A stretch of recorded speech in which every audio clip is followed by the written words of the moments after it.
a building, a mass, and then we have force of friction going this way. We have force normal, of course, going straight up, and then force of gravity mg.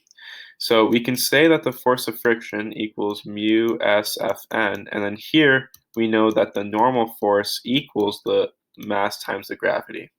So we can say that the force of friction equals mu sub s mg, and we know that the force of friction is the only force in the x direction, so this will equal mass times acceleration in the x direction. The masses cancel out, and we find that mu s, so the coefficient of static friction, equals a sub x divided by g. So this is what they're trying to make you prove in part A. So that's how we prove that. And then for part B, it's asking us, well, the acceleration is 4.0 meters per second squared. Does this chair slide? So mu s equals 4 divided by 9.81, and this is equaling approximately 0.41. And this is greater than 0.25.